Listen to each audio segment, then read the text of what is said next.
Noche me acompañan en el estudio Javier Martín Reyes del Instituto de Investigaciones Jurídicas de la UNAM, Israel Zamora, vicepresidente de la Comisión Permanente en el Senado de Morena, María Emilia Molina, magistrada del Consejo de la Judicatura Federal y presidenta de la Asociación Mexicana de Juzgadores, y se nos une el diputado por Morena, Hamlet García Almaguer. Muy buenas noches a los cuatro.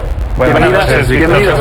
Gracias por la invitación. Pues vámonos directo con un tema que llamó muchísimo la atención, porque esta semana vimos algo inédito. Nunca habíamos visto a ministros de la Corte salir a dar tantas entrevistas para hablar de un tema. Tuvimos posicionamientos muy diferentes. De un lado teníamos a Lenia Batres hablando de que la elección de magistrados, jueces, ministros tiene que ser de golpe. Norma Piña también hablando del tema, diciendo que sí hubo diálogo político. Teníamos a Yasmín Esquivel hablando de la gradualidad. Es decir, tenemos muchos puntos de vista. Yo quiero preguntarles a ustedes, ¿cómo ven esta intervención ya de los ministros en este punto? Empiezo contigo, María Emilia. Gracias. Bueno, a mí me parece que sí es inédito, porque también es inédito que se pretenda hacer una reforma del estilo que se está proponiendo. Entonces, ante lo inédito de la postura de la iniciativa, pues lo inédito también de la reacción. Me parece que los puntos totalmente sin punto de encuentro y sin ninguna forma de diálogo, pues no abonan a que construyamos un mejor sistema de justicia. Creo que el sistema de justicia sí tiene que ser analizado y mejorado, pero realmente esta forma solo de decir es que se van y esa es la solución y el voto popular es la otra solución, me parece que no está yendo al fondo del problema. Gracias. Hamlet. Sí, bueno, lo que veo es que ya no existe un bloque uniforme en la Suprema Corte de Justicia de la Nación. Tuvimos foros desde hace más de un año y lo platicamos aquí en este espacio. Y en aquel momento, pues prácticamente la totalidad de las y los ministros se oponía a una reforma al Poder Judicial. Ahora lo que veo son tres bloques, quienes se niegan rotundamente a la reforma, y ahí podríamos ubicar a 3 ministros de la Corte, quienes consideran que sería óptimo un sistema gradual, y ahí encontramos a la mayoría, por lo menos a 6, y los restantes, un par, que estarían a favor de una reforma sin realizar tantos matices en cuanto a los procedimientos. Y hay que recuperar en estos foros las participaciones del magistrado Guerra, presidente del Tribunal Superior de Justicia de la Ciudad de México, y de mi estado, el magistrado Espinosa Licón, y lo que ambos refirieron es que están de acuerdo con la elección de jueces y magistrados a nivel local, siempre y cuando se aplique de manera gradual. El magistrado Espinosa Licón también refirió que sería importante el respeto a los derechos laborales, a las pensiones y jubilaciones, y refirió algunos aspectos de convencionalidad. Entonces, a mí me parece que ya hay un cambio en las y los ministros y magistrados. Javier. Pues mira, yo lo primero que diría es que es anómalo que los jueces constitucionales tengan que estar saliendo tanto en medios, ¿no? O sea, yo creo que en circunstancias ordinarias los tribunales tienen que hablar principalmente por sus sentencias. Yo creo que también hay un espacio para que interactúen en los medios de comunicación, creo que eso es algo bueno, pero definitivamente yo creo que coincido con la magistrada. Si hemos visto estas reacciones porque estamos frente a una pretensión, pues, de aventar una bomba nuclear. Tiene razón Hamlet, no nada más al Poder Judicial de la Federación, sino también a los tribunales locales, ¿no? Yo coincido en que desgraciadamente, ¿no?, la discusión entre los dos extremos no abona mucho, porque esta es una muy mala reforma que no mejora el acceso a la justicia, que busca purgar a los poderes judiciales y luego capturarlos. Y las soluciones intermedias, desgraciadamente, pues solo son optar entre una captura inmediata o una captura paulatina, entre una purga total o entre una purga parcial. Yo creo que si quisiéramos realmente mejorar el sistema de acceso a la justicia, lo que se tendrían que estar discutiendo en todos los foros es al sistema integralmente, a las policías, a las fiscalías y a los poderes judiciales, sí al federal, pero a los locales, no nada más el método de designación. Esta es una reforma que básicamente, ¿no?, lo que contempla es un cambio en la manera en la cual elegimos, la creación también de órganos que podrían ser peligrosísimos, como este Tribunal de Disciplina Judicial, y creo que hay que verla desgraciadamente como una iniciativa que lo que busca es debilitar a los poderes judiciales locales y federales, ¿no? Bueno, hay que considerar que Se está analizando, sí, la iniciativa que presentó el presidente el 5 de febrero, pero hay otras 34 iniciativas que ya se habían presentado por diversos diputados que van muchas veces en coincidencia con lo que presentó el presidente. Y también se está considerando lo que está ocurriendo en los propios foros. Hemos escuchado a compañeros dentro del movimiento que dicen que hay que escuchar la forma en que se va a dar en caso de que se diera un escalonamiento. Hay quienes estamos, por ejemplo, en un punto ya de acuerdo, que es en la elección sí o sí de todos los ministros en un solo momento. O sea, creo que ahí no hay discusión dentro del movimiento. ¿Tú estás en ese punto? Yo, por supuesto, yo creo que todos los ministros deben de ser elegidos el próximo año. Ministros de la Suprema Corte, no así los jueces y magistrados. Creo que eso está todavía en debate. Otra cosa bien importante que se dio en los foros fue garantizar, y se dijo que se va a garantizar los derechos laborales, los derechos adquiridos, las luchas que han ganado los trabajadores del Poder Judicial. Se garantiza que ninguno de esos derechos sea violentado.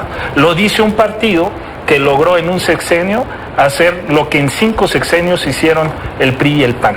Reformas, por ejemplo, a la Ley Federal del Trabajo que no se habían realizado. Es decir, estamos comprometidos en la defensa de los trabajadores, incluyendo los del Poder Judicial.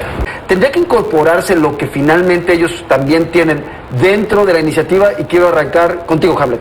Que remitan el documento de las conclusiones y en la Comisión de Puntos Constitucionales lo vamos a revisar con mucho gusto. Todas las opiniones son valoradas. No partimos desde cero, partimos con un mandato de la ciudadanía expresado en las urnas y la urgente necesidad de reformar al Poder Judicial Federal. Pero claro que podemos valorar las peticiones. Es muy curioso porque los jueces y magistrados federales suelen echarle la bolita a los jueces y magistrados estatales. Y cuando intervienen los magistrados y jueces estatales en los foros, le echan la bolita al Poder Judicial Federal. Y eso nos lleva a concluir que hay que reformar ambos aspectos.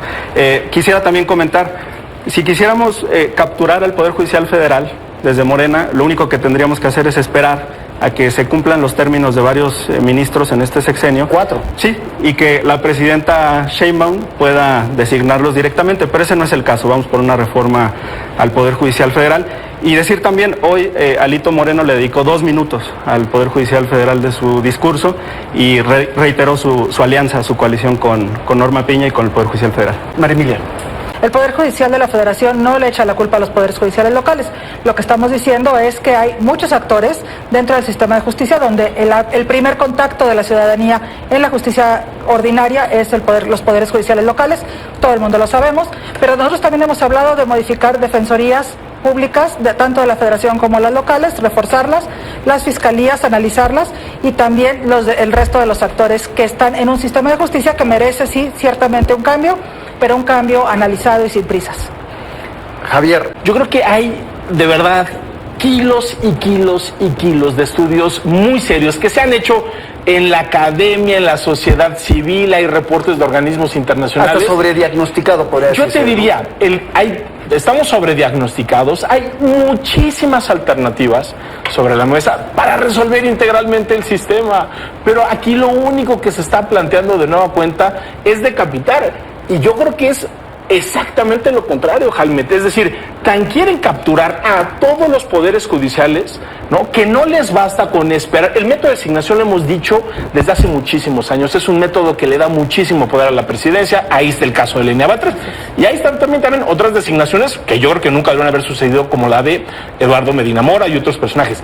Pero tan no les bastan esos 4 espacios en la Suprema Corte de Justicia, que ya lo dijeron aquí con claridad. Uno de sus irreductibles es que se vayan todos los ministros. Es la purga absoluta del órgano límite del Tribunal Constitucional. Eso en México y en el mundo sería gravísimo. Nada más hay que recordar también que el caso de Lenia Batres es porque la oposición rechazó las ternas que proponía el Ejecutivo. Llegamos a ese punto por eso. Llegamos a ese punto, pero también con un método constitucional que a todos los presidentes.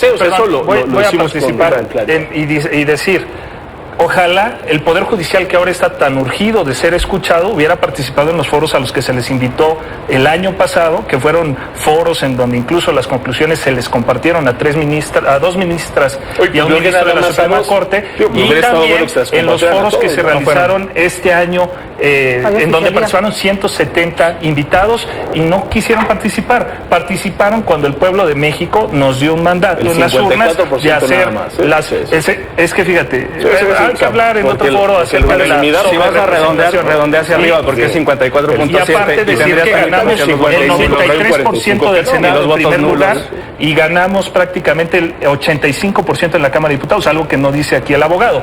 Ahora, es importantísimo, no de los votos, es importantísimo decir, por ejemplo, que el tribunal le tienen pánico y dicen que por qué van a crear este tribunal de disciplina judicial. ¿Sabes que el artículo 94 constitucional actualmente prohíbe que el Consejo de la Judicatura vigile y sancione a los ministros de la Suprema Corte? O sea, no hay poder humano que sancione a los ministros cualquiera que sea. Creo que quieres responder ahí.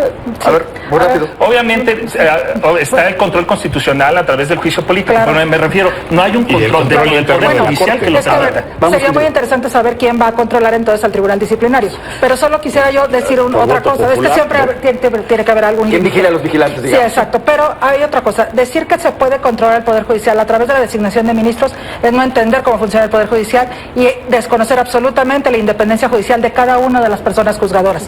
El que los ministros sean puestos con una sola ideología no implica que todas las personas juzgadoras se vayan a cuadrar a lo que puede determinar la Corte. Por eso hay anarquía judicial, por eso el juez Rodrigo de la Pesa, que no lee el artículo 99 de la Constitución, dice: a mí no me importa que sea un tribunal constitucional, no solo existe uno, la Suprema Corte hay dos, la Sala Superior. A mí no me importa que la Sala Superior esté 3 escalones arriba de mí. Bueno, espérame, déjame terminar. Órganos de instancia definitiva. Al juez Rodrigo de la Pesa no le importó eso, y no le importó que el artículo 61 de la Ley de Amparo diga que el amparo en materia electoral es improcedente. Sin mayor preocupación emite esta suspensión y ahora está en un problema. Pero es un buen ejemplo de cómo el propio sistema judicial contempla los recursos y los remedios. Sí, pues, esa decisión eso sería aceptable. esa decisión del juez de la Pesa se revocó mantener el status y ya, pero lo que ustedes quieren es el status quo de la Corte. Quiero retomar ahí una pregunta. A ver, pero quiero plantearles una pregunta. Porque uno de los argumentos que hemos escuchado en estos días ha sido que la elección por vía del voto de jueces, de magistrados, voy a dejar a ministros de lado, permitiría que tuvieran una responsabilidad social. ¿En qué sentido? Que tuvieran una cercanía con las personas a las que están juzgando. Y el argumento, al menos como lo entiendo, es que los jueces se encuentran en una capa social distinta, o al menos así se perciben. Quisiera la opinión de ambas partes respecto a esto.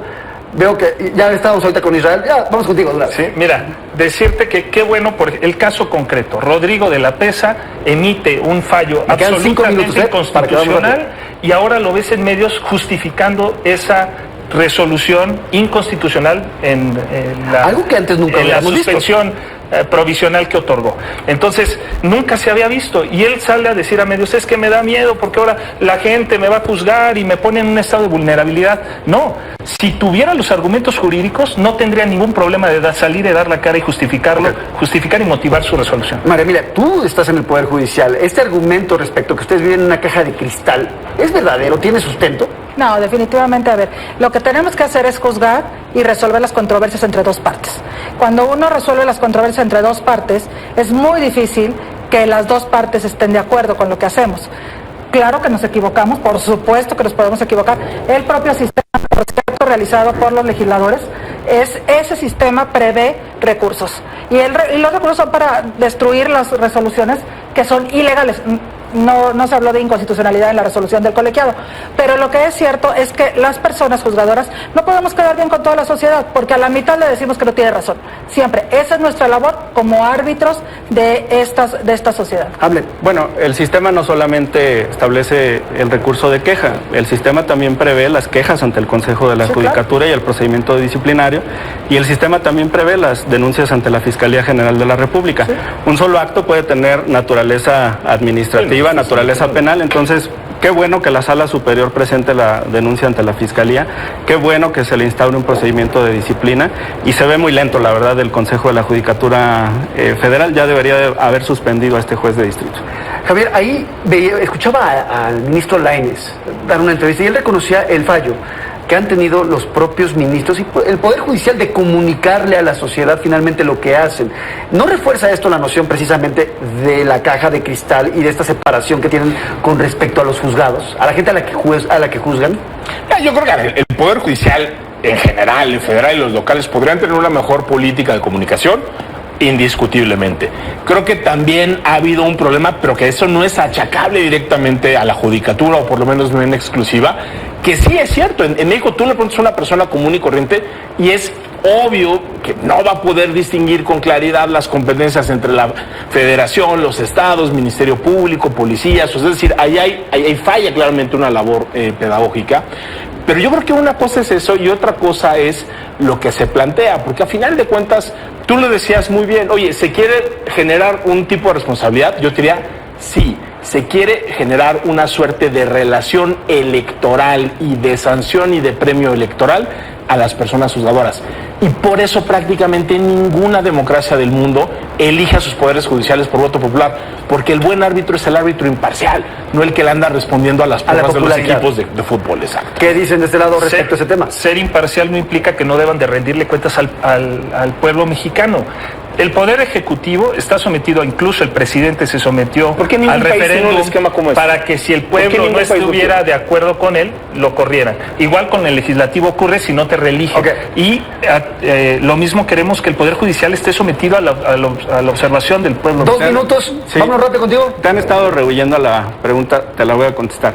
Sí hay una élite que vive fuera de la realidad, una casta, un estamento, que parece como si estuviéramos en la Edad Media, donde los jueces, magistrados, ministros son intocables, son seres humanos, son mortales como todos nosotros, y sí tienen que aterrizar un poquito en la realidad del país. Javier, yo no sé si el Poder Judicial está más alejado que, por ejemplo, el Poder Legislativo, ¿no? Yo no sé si Mario Delgado es alguien muy cercano realmente al pueblo, yo no sé si otros dirigentes... O el Ejecutivo. De Morel. Pues exactamente, yo creo que sí hay obviamente una distancia entre la clase política y quienes desarrollan funciones. Yo creo que el Poder Judicial podría ser más cercano, sí, pero eso no debería de ser un pretexto para purgar y para capturar a toda la judicatura. Bueno, yo creo que definitivamente la forma en que se está intentando solucionar el problema no es la adecuada. No podemos comparar al Legislativo y al Ejecutivo con el Judicial por las labores que realizamos. El Ejecutivo y el Legislativo pueden proponer políticas públicas y nosotros no podemos proponer ni siquiera una ley. Va, me queda un minuto. La palabra con la que se quedan de esta semana, Israel. Revolución. Hamlet. Alito, aliado de Norma Piña. Javier. Captura y destrucción. María Emilia. Destrucción de la independencia judicial. Bueno, y con esto terminamos nuestra mesa. Estuvo muy interesante el día de hoy.